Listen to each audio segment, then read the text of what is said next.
Apresentamos Espiritismo, um olhar.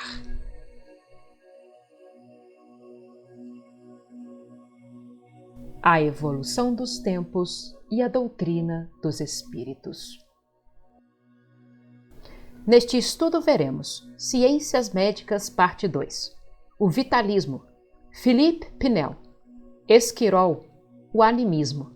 A medicina do século XIX, Florence Nightingale e um resumo. Olá, meus amigos, olá, minhas amigas. Nós estamos iniciando o nosso estudo de número 17 da série Espiritismo, um olhar. Hoje vamos falar ainda sobre ciências médicas e também no próximo estudo. Nós estamos falando bastante sobre esse tema porque o homem ele foi evoluindo espiritualmente e à medida que ele vai evoluindo, ele vai tendo necessidade de ficar mais tempo como encarnado. E a grande ajuda que esse homem teve foi a da medicina, que foi cada vez mais se aprimorando, crescendo, para oferecer condições a maior tempo de reencarnação. Então, o nosso estudo de hoje vai ser sobre isso. Uma parte dessa evolução da medicina para nos favorecer situações de tempos maiores no corpo físico. Toda a medicina ela existe para sustentar a vida, prolongar essa vida. Então, é o que nós vamos estudar e buscando também essa qualidade de vida. Vamos pedir à espiritualidade que nos oriente, que nos conduza nesse estudo, para que ele seja de utilidade para todos nós. Vamos conosco? Nós vamos buscar aqui o nosso slides, né, que é o nosso grande cooperador, né, dentro da nossa estrutura de estudos.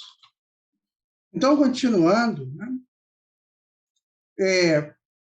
vamos entender que o nosso mundo, né, a nossa situação no mundo, ela teve toda uma programação, né, que foi assim colocada para nós como elementos de sublime valor.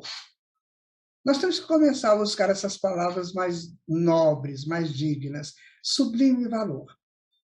É a nossa encarnação. É aquilo que nós podemos realizar nela. Busquemos essas informações. Olha, estudo 17, Ciências Médicas 2.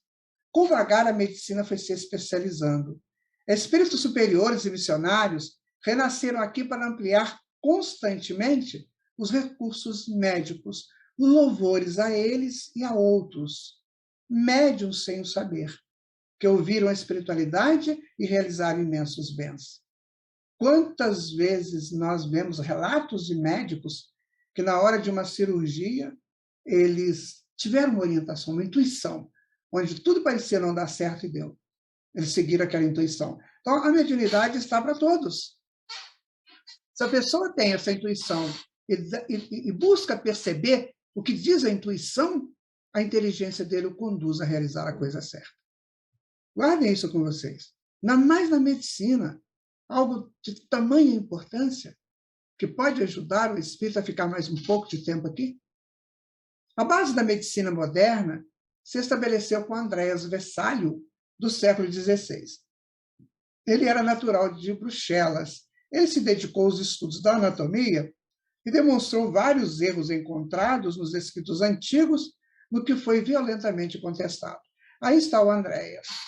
Às vezes pode ser um espírito reencarnado daquela época que a medicina estava começando a engatinhar e talvez ele tenha escrito coisas que agora ele veio para arrumar. Pode acontecer isso. Não só no campo da medicina, no campo da filosofia, no campo da religião, no campo de todos os campos.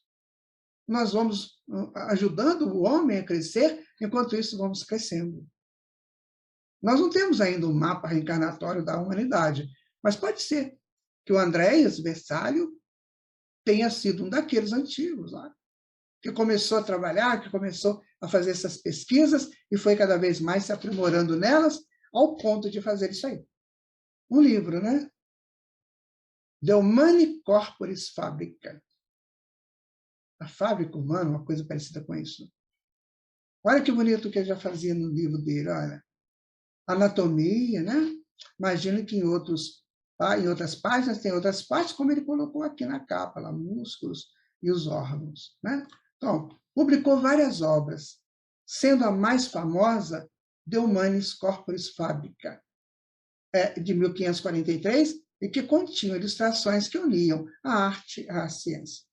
Aí está um grande trabalhador do mestre, que veio ajudar o homem a partir desse estudo dele, crescer cada vez mais, né?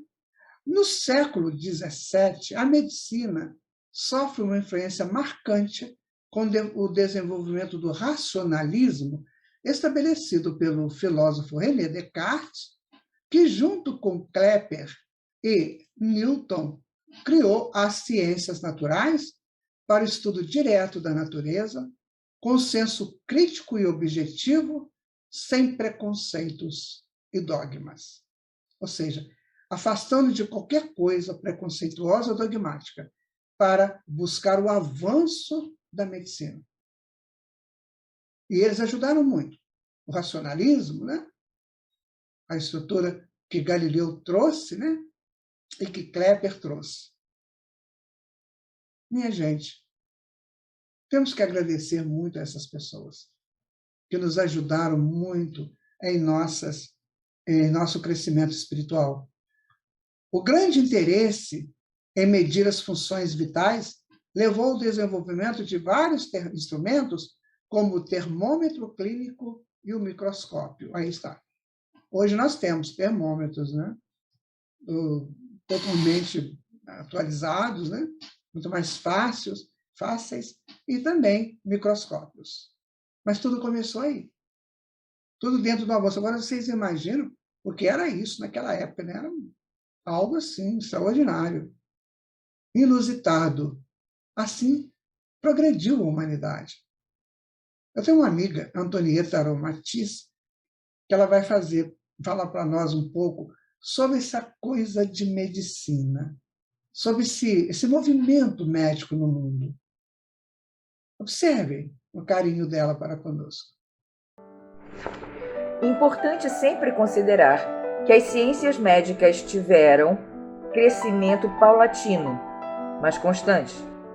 Tudo vinha a seu tempo. Grandes espíritos aqui reencarnaram para fazer com que essa ciência atingisse os níveis de hoje. São muitos os nomes, estamos citando apenas alguns com pedaços de suas histórias, o que já muito nos emociona. A ciência se faz pelos experimentos e pelas suas histórias. Contar uma história da ciência é voltar a um tempo ou momento em que a presença da espiritualidade se fez sentir, conduzindo os pensamentos e as mãos dos pesquisadores. Há o condicionamento básico nas pessoas e nos animais. A ideia básica deste condicionamento consiste em que algumas respostas comportamentais sejam reflexos incondicionados, ou seja, são inatas em vez de aprendidas. Vêm de outras encarnações, enquanto que outras são reflexos condicionados, aprendidos através do emparelhamento com situações agradáveis ou aversivas, simultâneas ou imediatamente posteriores. Através da repetição consistente desses emparelhamentos, é possível criar ou remover respostas fisiológicas e psicológicas em seres humanos e animais.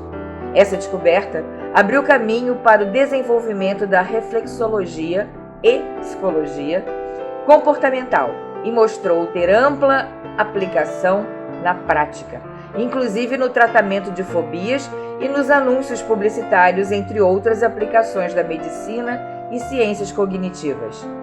Isso também prova a evolução da centelha divina através das experiências reencarnatórias que ocorrem tanto nos animais quanto nos homens.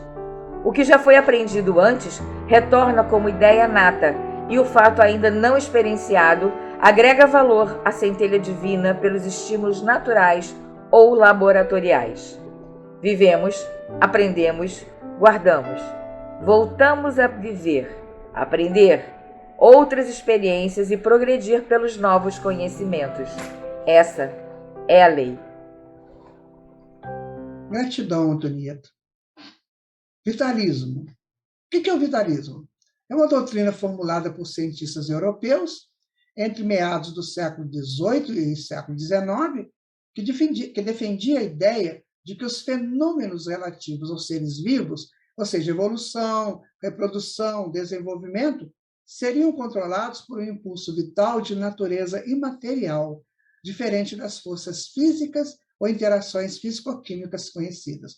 Ou seja, eles entendiam que tinham uma força que impulsionava o processo de evolução, reprodução e desenvolvimento do corpo, dessas possibilidades que o corpo físico oferece, né? De gestar, de crescer e de desenvolver. Então, nos casos em que o vitalismo refere explicitamente a esse princípio vital, geralmente dá-lhe o nome de energia vital, impulso vital ou elan vital, um conceito semelhante ao da alma, também chamado de fluido vital por Allan Kardec. Então, vamos lá. O espírito, ele encarna e ele tem totais condições de fazer o seu corpo funcionar, porque ele vem evoluindo desde lá do mineral. Então, ele vai adquirindo potências para gestar, para fazer os seus corpos funcionarem. Então, uma rã, por exemplo, ela tem um corpo pequeno, mas um jacaré tem um corpo grande. E depois um elefante, um cavalo, corpos maiores. Mas esse princípio espiritual, chamado mônada, está ali dando força e expandindo e fazendo seus corpos expandir desde a ameba até o homem. Quando ele chega no homem, ele tem totais condições de gerenciar o desenvolvimento, o crescimento do corpo humano. Mas quando ele vai reencarnar, ele recebe um fluido vital, ou seja, um campo energético, que, segundo Allan Kardec, o fluido vital é uma variação do fluido cósmico universal. Então, ele recebe esse fluido para fortalecer, para dar energia, para dinamizar o corpo na sua necessidade de existir para o espírito que está no seu processo reencarnatório. Então, esse fluido vital ele vai ter um tempo útil. Quando ele acaba, a pessoa desencarna. Então, tem pessoas que acham que morreu fora do tempo, ou porque foi por enfermidade tal ou tal. Não, porque o fluido acabou. A enfermidade vai contribuir? Vai, mas também ela depende do fluido vital. Há enfermos que ficam aí toda a vida, né? Não desencarnam, porque tem o fluido vital. E há pessoas tão sadias que, de repente, deixam a vida de um instante para o outro, porque termina o fluido vital. Isso só não acontece, essa naturalidade, ela só não acontece no suicídio. Porque aí a pessoa interrompe a vida e o fluido vital ainda está presente. Então, ele vai sofrer terrivelmente no mundo espiritual. Por quê? Porque o fluido vital vai transmitindo para ele, via perispírito, a decomposição do corpo, o mau cheiro, os micróbios avançando pelo corpo, além do arrependimento, das culpas. É um sofrimento atroz. Suicídio, minha gente, nunca, em situação nenhuma. Porque depois de uma outra encarnação, daqui a um tempo, depois de muita dor, o sujeito encarna e vai começar do ponto onde ele perdeu, ou seja, mais complicado ainda. Então, continuemos a vida, por mais difícil que ela seja. Nosso fluido vital nos garante, nos sustenta. Vamos até o fim. Ele vai nos levar a esse momento que pode ser glorioso para todos nós, se assim desejarmos. O vitalismo progressivamente vai se associando aos métodos de experimentação e conhecimento teórico sintético, afastando os médicos da observação clínica e das necessidades daqueles que sofreram das doenças por eles estudadas. Apesar dos avanços da medicina, não foi possível controlar as epidemias que devastaram a humanidade. Né? Então, era preciso que a humanidade progredisse espiritualmente para que essas epidemias não se fizessem tanto quanto eram na época, e até hoje. A epidemia está muito ligada a coisas deletérias, né? a essa essa não uma vida sem muito conforto higiênico. E hoje nós sofremos muitas epidemias por pensamentos, tá, gente? Que também são deletérios. Pensemos nisso. Continuando, a proposta do vitalismo consistia na possibilidade de equilibrar as energias que transitam no corpo humano. Vejam vocês, controlar as energias que transitam no corpo humano, porque o nosso corpo ele só vai funcionar bem se essas energias estiverem transitando bem. Daí a necessidade do passe, da água frutificada, que vai ajudar a equilibrar essas energias, né? Bom, continuando aqui, aí está um corpo, né? Com as energias funcionando dentro dele. Esse corpo aí é bem conhecido, né? É do nosso... foi usado pelo Leonardo da Vinci. Aí está um corpo, todo ele energizado e funcionando perfeitamente. Precisamos entender isso. Que além do sangue, além dos impulsos nervosos do nosso corpo, nós temos as energias circulando nele. Uma energia dessa interrompida pode dar uma paralisia, pode dar uma dor muito grande. Então, é preciso a gente saber equilibrar, onde o passe e a água fluidificada vão ajudar muito. Nos séculos XVIII e XIX, o vitalismo era tema de discussão entre os biólogos, divididos entre os que acreditavam que as leis da mecânica ou da física acabariam por explicar a diferença entre a vida e a não-vida, e os que acreditavam que a vida não poderia ser reduzida a processos mecânicos. Estes últimos, os biólogos vitalistas, chegaram a propor hipóteses testáveis com o objetivo de demonstrar que as explicações mecânicas eram insuficientes. Mas estas experiências não conseguiram demonstrar a existência do vitalismo. Desde o início do século XX, que os biólogos consideram o vitalismo refutado por evidências empíricas, pelo que eu enquadro no campo da religião e não da ciência. Mas é preciso saber que lá no passado, em épocas bem antigas, o que ajudava o homem na sua vida era esse ajuste de energia. Os curandeiros, os xamãs, os feiticeiros, as bruxas, o que elas faziam? O que eles faziam? Tentavam equilibrar essas energias. Eles não tinham ainda cirurgias, eles não tinham ainda esses avanços da medicina. Então, eles começaram a trabalhar a ordenação das energias. A gente vai estudar isso no totemismo, né? No xamanismo, que tinham toda uma estrutura de busca da associação do homem com a natureza. E daí com a proposta de Deus dentro deles. Então, isso vem de longe. Agora, é claro, né, que a medicina chegando e fazendo essa parte empírica, ou seja, do conhecimento dos órgãos e tudo, ajudou muito. Nossa, muito bom. Mas agora é preciso que se unam tudo isso.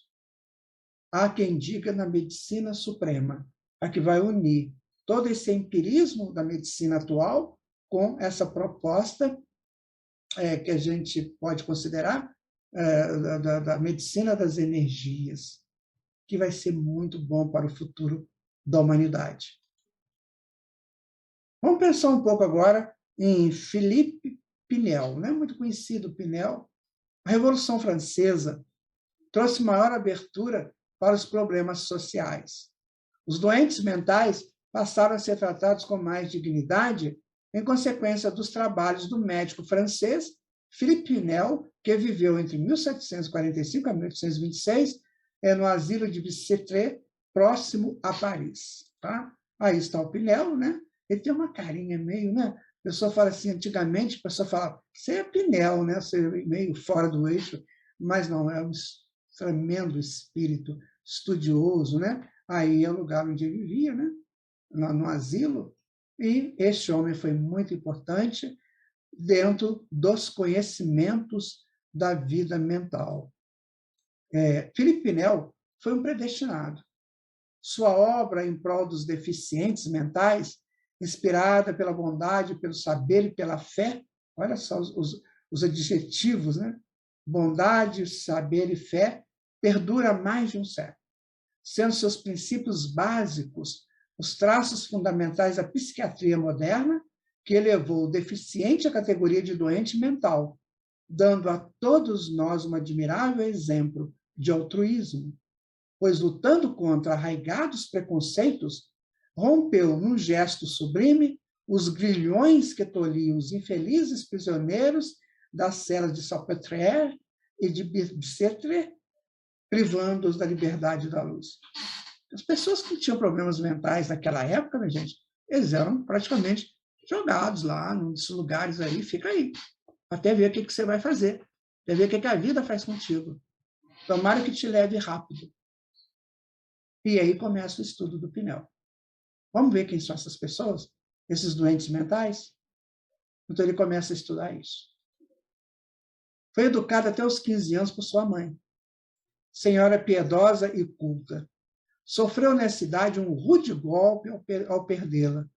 Então o abade Gorce, que prosseguira com a sua educação, confiou aos doutrinários de Lavaur, consumados educadores, onde completou os estudos de humanidades.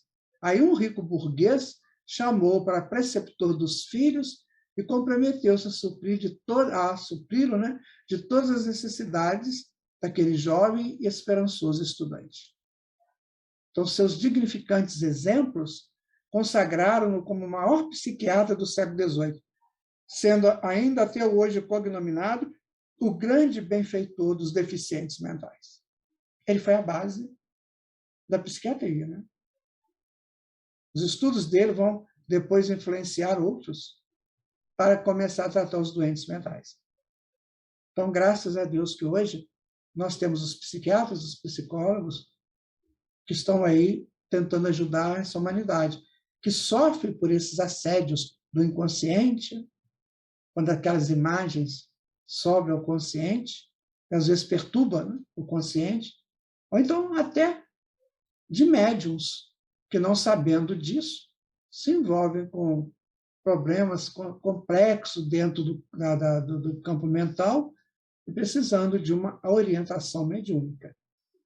Pinel começou aí a trabalhar. Agora, quem vai garantir que Pinel não sabia disso e que não ajudou também nesse campo? Jesus se faz presente.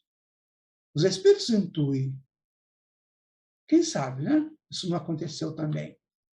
O bispo de Lavaur, não ignorando os excepcionais dotes intelectuais e morais de Philippe Pinel, conseguiu atraí-lo para as ordens menores, onde se entregou aos estudos das Santas Escrituras e das obras clássicas de teologia.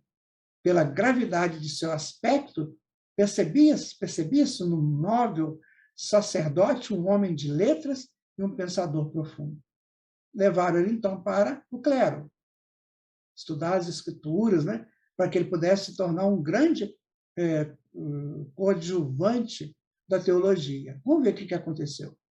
Apesar dos seus princípios religiosos, sofreu a influência de um século em que o gênio forte de Rousseau e a filosofia reformadora de Voltaire predominavam na França. Então, era hora de buscar ciência mesmo, né? E aí ele vai continuando, né, nas suas buscas, nos seus encaminhamentos, né? Vai acontecer um processo de ruptura dele com a teologia. Em 1767, aos 22 anos, despediu-se dos padres da doutrina e seguiu para Toulouse, onde uma casa amiga o recebeu como preceptor. Algum tempo depois, sustentou perante a Faculdade de Letras a tese da certeza que os estudos das matemáticas imprimem ao juízo na sua aplicação às ciências. Começa, então, a sua fase cientista, né? Sua fase de pesquisador científico, influenciado aí por Rousseau, né? Recebendo, então, o grau de mestre em artes, a tendência do seu espírito de observação ou pendor hereditário pelas ciências naturais encaminhou para o estudo da medicina, doutorando-se em Toulouse no ano de 1773, em plena época do Iluminismo.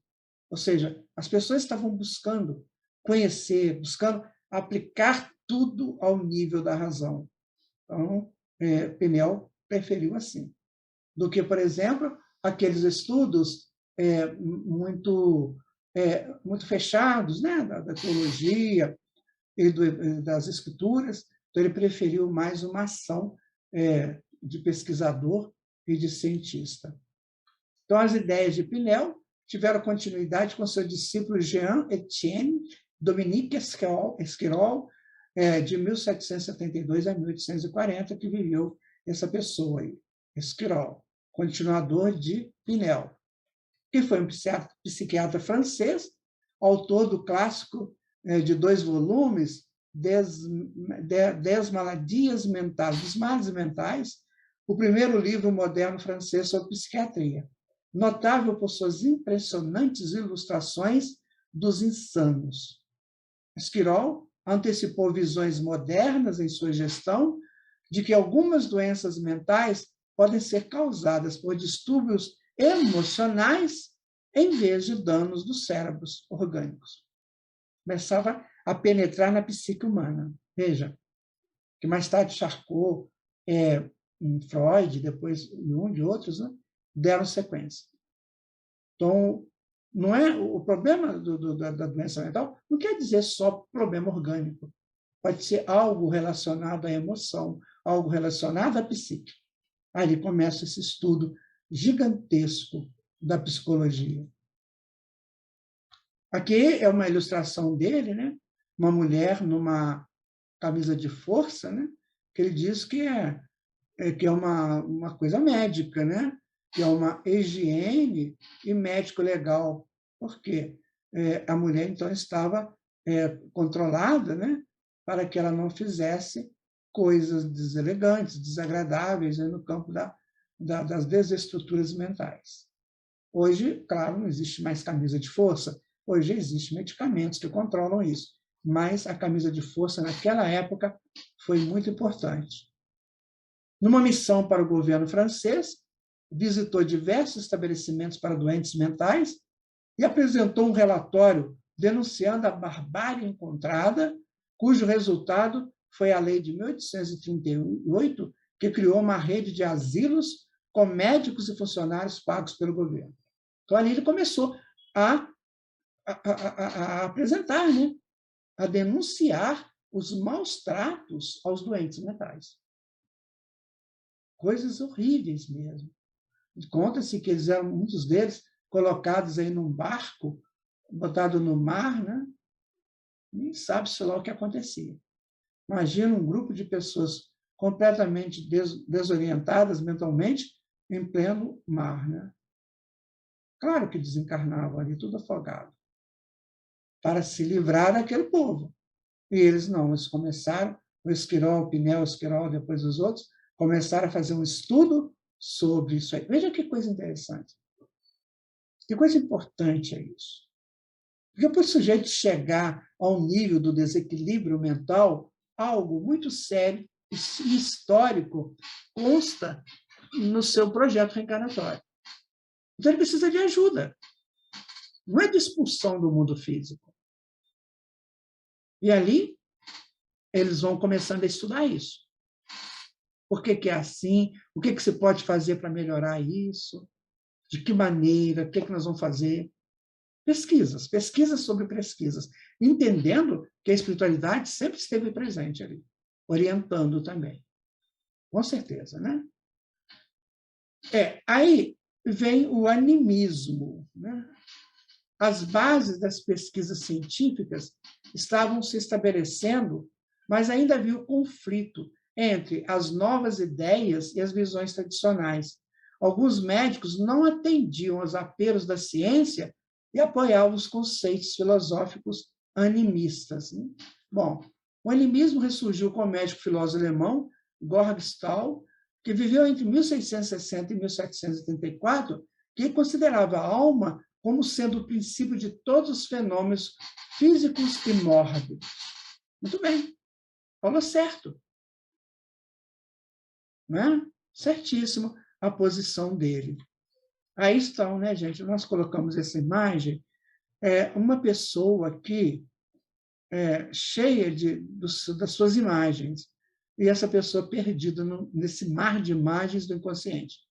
Isso era um problema muito sério, é ainda, né, um problema muito sério. Ele pode se sentir todas essas pessoas e pode incorporar ou reincorporar essas imagens dele, esses momentos vividos lá na antiguidade dele. Né? E aqui nós temos, então, o Gorgestal, que começou também, junto com eles, agora a trabalhar essa questão da alma. O que essa alma traz? Qual é o recado dessa alma? Vamos estudar essa alma? Não é só o corpo é gerido por essa alma. Né? A Faculdade de Medicina de Montpellier foi o maior centro de produção e sustentação das teses vitalistas, com destaque para Théophile de Bordeaux e Joseph Barthes. A obra do princípio da vida humana, né, da vitalidade humana, Barthes escreveu e sugeriu uma nova maneira de ver o homem, considerando uma energia vital como um impulso que o anima e o mantém sob a sua forma, aquilo que a gente estudou, do fluido vital. Então, aí já estava também levando essa informação, divulgando essa informação. Né? Aí está o nosso José, né? E aqui estão as câmaras de pesquisas deles. E aqui uma provável confusão mental e o estudo dessa confusão mental. Então, você vê que tudo começou no século XVIII. Para chegar à nossa psiquiatria de hoje e à nossa psicologia de hoje, grandes espíritos reencarnaram aqui para trazer essas informações. Né? Pode ser que eles estão reencarnados, quem sabe, né? Dando força para a nossa psiquiatria de hoje e psicologia. Bom, a medicina do século XIX agora, sabe-se que o século XIX foi um período de grandes descobertas no qual as descobertas, né, intensificaram em todas as áreas do conhecimento. Descobertas ou pesquisas. Né? A França ocupou um lugar privilegiado na medicina. Napoleão incentivou o trabalho de clínicos e cientistas notáveis. Não tinha como segurar mais isso. A medicina precisava avançar. Ela precisava de espíritos fortes, tanto aqueles que reencarnaram com essa missão, quanto os governantes daqui, para ajudar o povo. Né?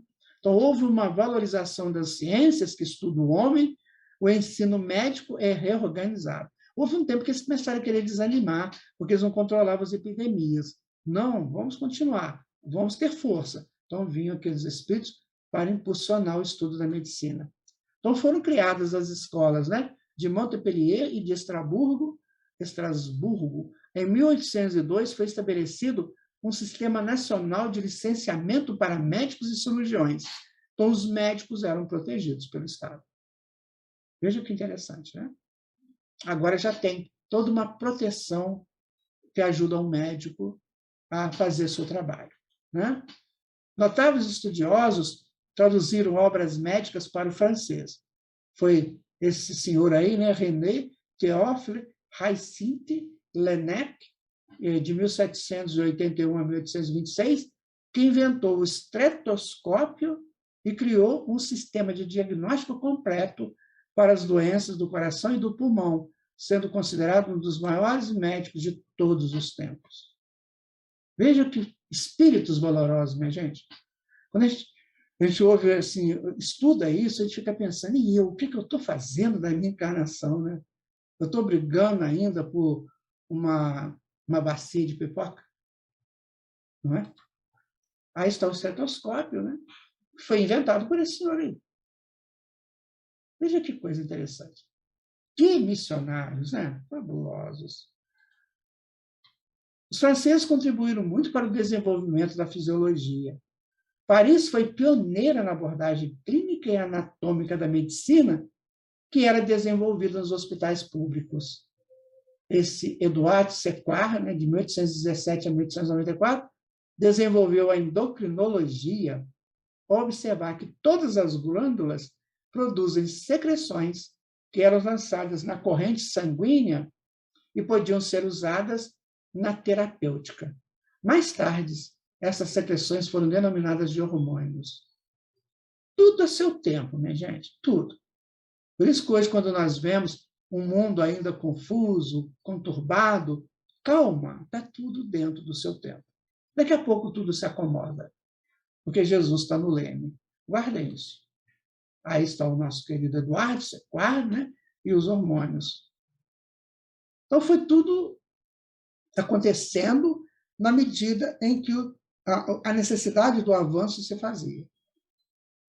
Então, não vou estudar o hormônio ainda, lá no 1500, 1600, eu ainda tenho que entender de endocrinologia. Para entender de endocrinologia, eu tenho que entender de órgãos, de glândulas. Então, tudo no seu tempo certo. Antigamente era mais lento, hoje é mais rápido. Porque hoje nós temos instrumentos também com mais propriedades. Freud, em 1856 a 1939, estudara neuropatologia em Viena, que estudava neuropatologia, problema dos nervos, problema do sistema nervoso, foi para Paris para estudar com Charcot o tratamento da histeria pela hipnose.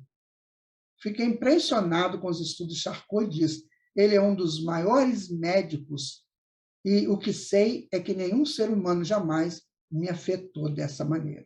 Depois, se você puder, dá uma lidinha em Charcot, lá nessa PPR, que é lá de Paris, que você vai aprender, vai entender bastante coisa sobre ele. Muita coisa interessante sobre Charcot. Tá? Ao retornar a Viena, ele difunde as ideias de Charcot e defende a tese de que os pacientes histéricos tinham memórias traumáticas reprimidas e que deveriam ser tratados estimulando a expressão. Olha aí. Então, ele chega à conclusão que esses pacientes mentais tinham memórias traumáticas, ou seja, ainda não tinham coisas para ser resolvidas lá no inconsciente e que tinha que estimular essa expressão. O que está acontecendo? Fala para mim. Aí nasce a psicanálise. Fala para mim, conversa comigo. O que está acontecendo com você? E vai liberando, então, esses traumas que estavam lá no inconsciente. Ele desenvolve a técnica de interpretação dos conflitos e cria a psicanálise, uma nova forma de terapia. Está aí. Entenderam como é que foi até chegar na psicanálise? Pinel, Esquirol, depois Charcot, Freud e outros tantos. Isso não era trabalho de um só, era de muitos. Aí está o Freud, figura conhecidíssima no mundo, pelo menos no mundo ocidental, e que trabalhou, que criou a psicanálise. Bom, na Inglaterra, Alemanha e Rússia, os fisiologistas trabalhavam para estudar o sistema nervoso.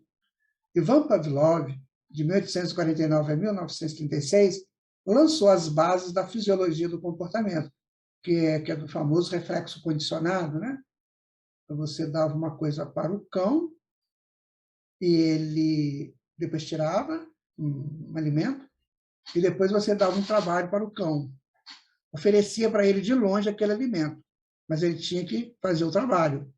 E aí, quando chegava na hora, ele fazia degustando, porque já previa, o reflexo condicionado dele já sabia que depois daquele trabalho viria a compensação. Depois do esforço, viria o benefício. Depois do custo, viria o benefício.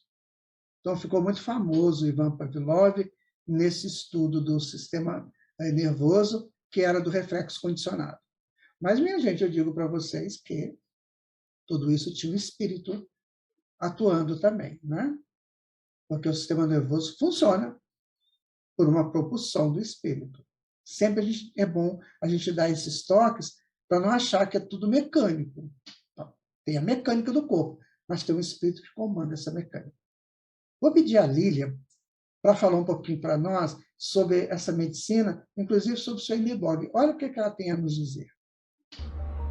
Houve um momento na história da medicina daquele século XIX em que a medicina leiga ganhou forças.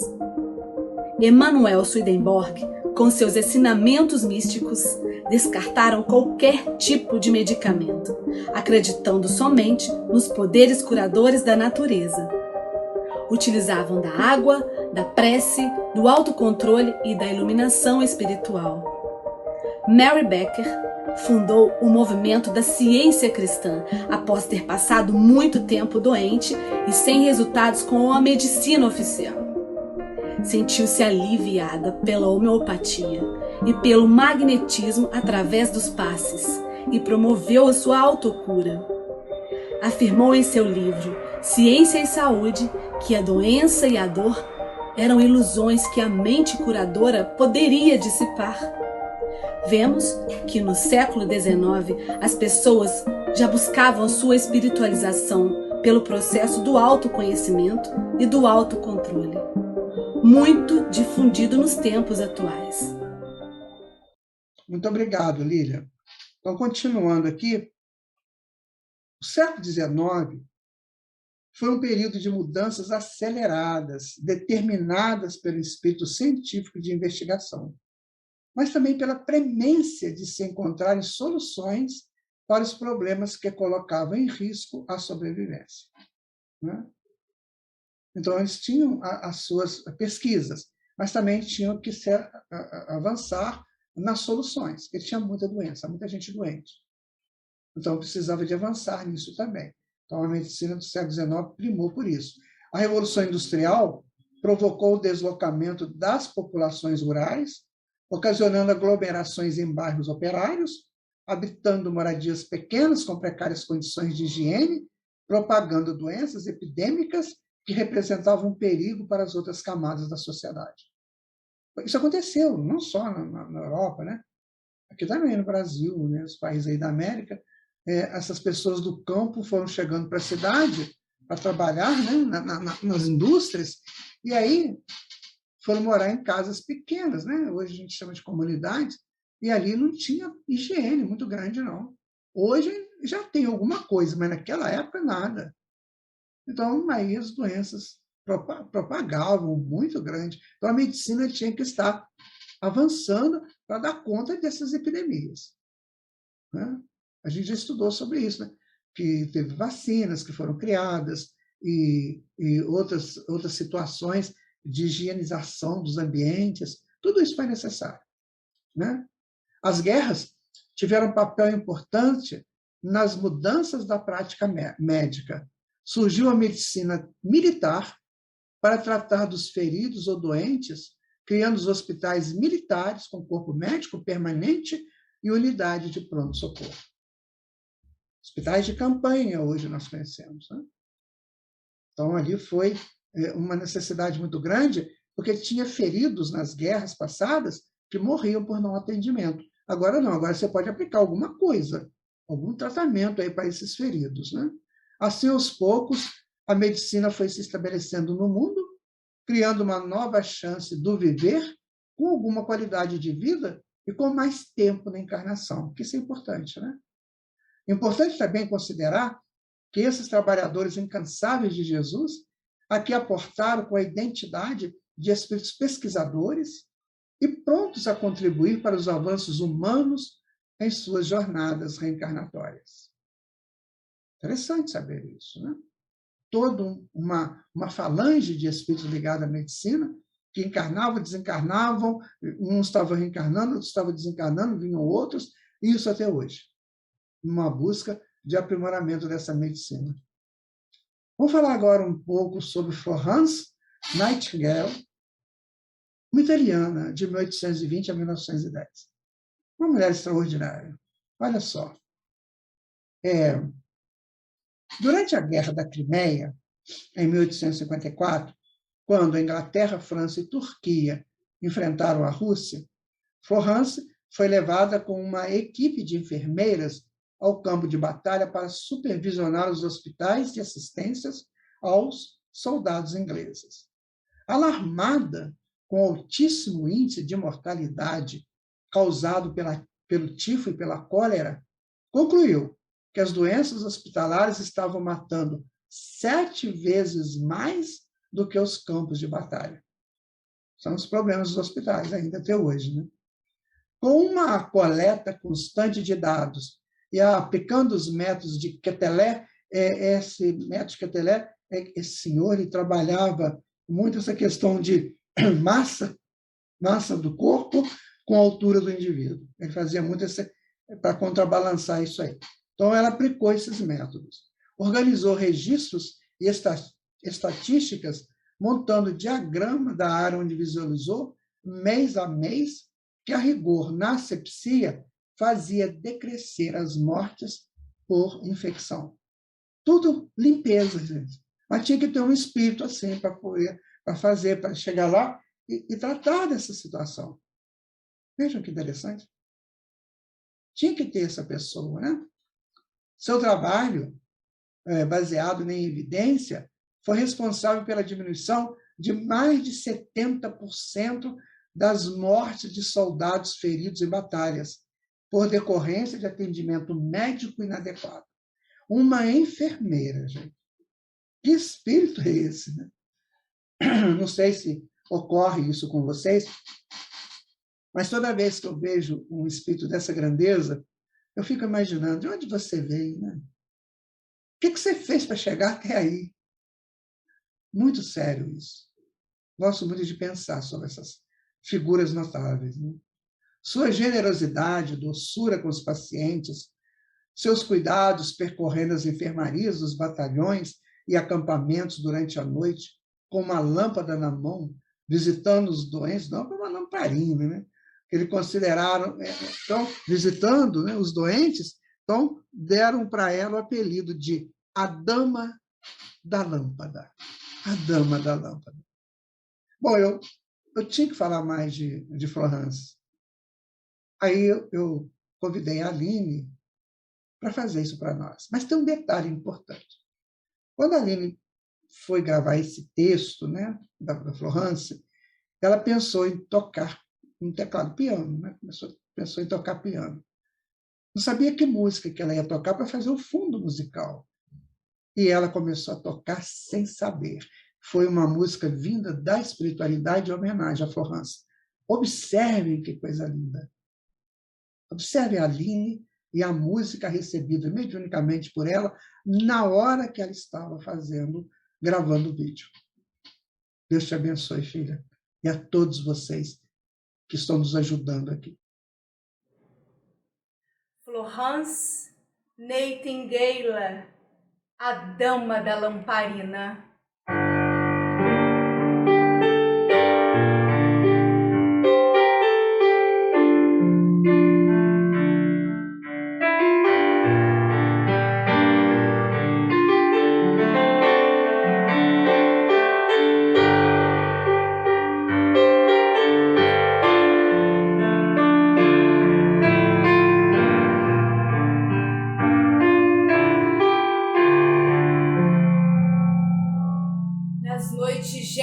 Da Crimeia, andava de tenda em tenda naqueles hospitais de campanha, olhando os feridos da guerra, animando os decaídos, fomentando a esperança.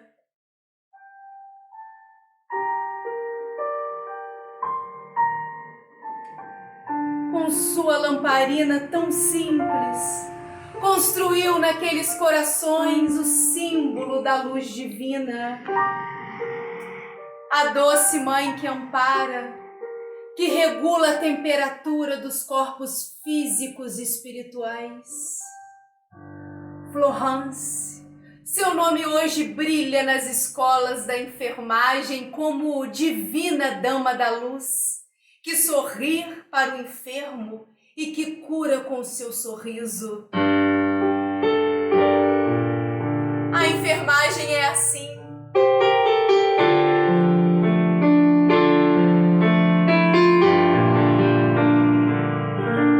Agradecemos a você pelos exemplos imorredouros que trouxe para todos aqueles que fazem da saúde o farol das suas vidas. de onde estiver, receba o nosso sorriso de harmonia, pela alegria que espalhou, enquanto as armas feriam. Deus abençoe sempre, querida irmã Florence Nightingale.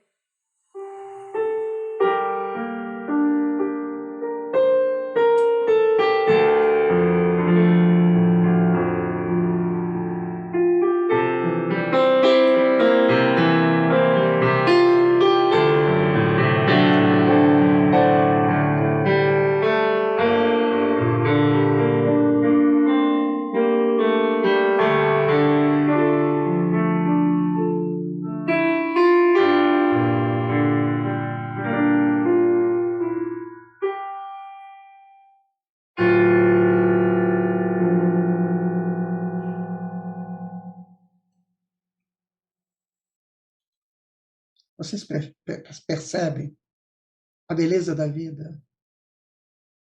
Quando as pessoas se unem para fazer o bem, quanta coisa, né, acontece. Quanta coisa maravilhosa acontece quando nós nos reunimos para fazer o bem. Louvor a você, Florence. Louvor a todos vocês, médicos, pesquisadores, que têm nos ajudado com as suas propostas, para que as nossas dores sejam mais diminuídas e para que a gente possa ficar um pouco mais aqui na encarnação. Deus abençoe a todos vocês que são da área da saúde. Florence, hoje, com certeza, é um exemplo para os enfermeiros e enfermeiras. Que você possa, minha amiga, minha irmã, continuar com essa luta, com essa batalha maravilhosa que você empreendeu aí a favor da humanidade. Né? Muito obrigado de todas, de todo o meu coração, sabe? Muito obrigado mesmo. Continuando, então, em 1841, o acadêmico australiano Joseph Ditt escreveu: a medicina, como ciência natural, não pode ter a tarefa de encontrar panaceias e descobrir curas milagrosas para banir a morte. Lembra da panaceia que vem de uma deusa, né? Lá da mitologia grega, que tinha remédio para todas as doenças, né? A filha do Esculápio, lembra disso? Então, agora ele está dizendo, não é por aí, não é por uma coisa milagrosa, mas, em vez disso, deve descobrir as condições nas quais as pessoas adoecem, recuperam-se ou morrem. Em uma palavra, tem a tarefa de aprofundar a doutrina das condições humanas que se baseiam no estudo da natureza, da física e da química. Ou seja, hoje já se pode fazer todos esses estudos. Hoje já podemos trazer todas essas informações num campo de mais sabedoria, de mais pesquisa. Hoje podemos fazer isso, mas continuamos a dizer: a medicina da Terra tem que se unir à medicina espiritual. A medicina da Terra é um braço da medicina espiritual. É preciso que os médicos, que as médicas, o pessoal da área de saúde médica ou da saúde como um todo entendam isso. Que a medicina daqui é um braço. Nesse estudo, nós buscamos mostrar isso, que esses grandes pesquisadores não vieram aqui por acaso, que foram grandes médiuns também, trabalhando em prol do avanço da medicina. Né? Medicina do futuro agora. Dr. Décio Iandoli Júnior é um espírita, muito conhecido no movimento espírita, você já deve ter visto falar nele. Se você não ouviu, assista os vídeos dele, são excelentes. Dr. Décio, ele mora em Campo Grande hoje, e ele escreveu um livro, sabe? Um livro bem interessante, Da Alma ao Corpo Físico, um dos livros dele, Da Alma ao Corpo Físico.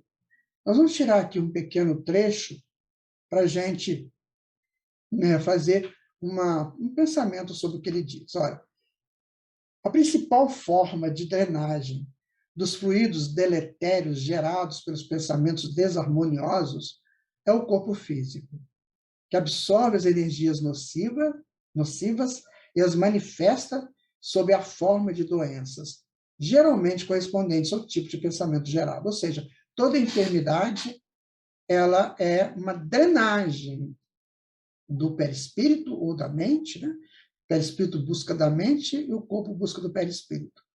Porque são corpos, uns mais fortes que outros, mais pesados que outros. O perispírito é mais pesado que a mente e o corpo físico mais pesado que o perispírito. Então, o corpo físico absorve aquilo, aqueles pensamentos, aquelas formações de complexos que foram gerados por pensamentos desarmoniosos. Porque pensamento desarmonioso gera palavra e ação desarmoniosa, né? E aí você vai criando os complexos. Vai fazendo coisas erradas, impensadas, sem uma análise mais profunda. E aí vai criando, né, problemas seríssimos aí. Então, a causa dessas principais, né, a causa principal disso aí são drenagens. Por isso que nós temos que aceitar com calma as nossas doenças, né? Ao meditarmos sobre este assunto, concluímos que somos a única fonte dos nossos sofrimentos, estando no desenvolvimento moral a fonte de todas as curas. Minha gente, está aí. Desenvolvimento moral é a fonte de todas as curas. Não é para pensar? Não é para a gente fazer uma análise muito grande sobre isso? Está na hora de harmonizar pensamento, na hora de harmonizar palavras, ações, para evitar os sofrimentos, as enfermidades muitas vezes invasivas, terríveis. Quanto mais terrível uma enfermidade, maior é o seu coágulo, o seu complexo, maior é o erro cometido. Vamos evitar isso. Está nas nossas mãos. Podemos dar um jeito. Podemos. Depende de nós. Sabe, minha gente, eu sonho, sim, com o tempo que a gente não vai sofrer mais. Ninguém mais terá dor, ninguém. Mas para chegar lá, nós temos que ter muita determinação. Determinação. O que eu quero para mim, para a minha vida? O que eu estipulo, né, como um grande valor para mim? O que me dá muito prazer? E esse prazer que me dá tanta vontade de tê-lo sempre, será que ele está dentro das leis de Deus? Será que está? Ou será que ele, mesmo estando nas leis de Deus, eu não tenho que ter uma disciplina nele? Isso é importante. A disciplina na vida. Jesus disse assim, vós sois o sol da terra, ou seja, nós temos que temperar o mundo, a começar pelo nosso mundo interno. Às vezes uma coisa me dá muito prazer, eu excedo, e aquilo me faz mal. Nada em excesso, nada com exageros. Isso está nas máximas délficas do templo de Delfos, lá, muito antes de Sócrates, já estava essa máxima lá. Nada em excesso. Até o prazer. Até aquilo que está dentro das leis de Deus. O sol é maravilhoso? Eu preciso dele, preciso. Mas é bom eu ficar exposto ao sol, exposta ao sol por muito tempo? Será?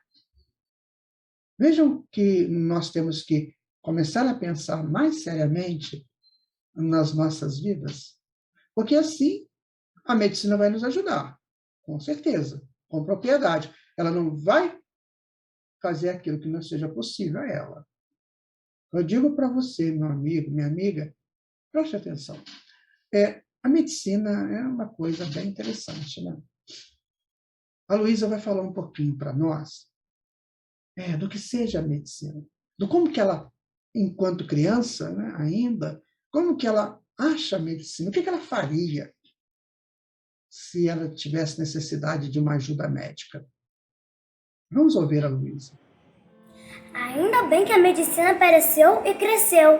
Já pensaram se não existissem médicos, enfermeiras, enfermeiros e hospitais? Como a coisa funcionaria? Como quando alguém machucasse ou adoecesse? Ainda bem que Deus permitiu que o homem descobrisse a medicina e os medicamentos que aliviam nossas dores. Eu quero viver uma vida saudável, bem saudável, sem nada que me atrapalhe. Correr, brincar, estudar.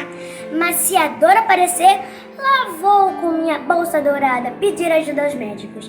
Mas também vou tomar passes e beber água fluidificada e cuidar de mim.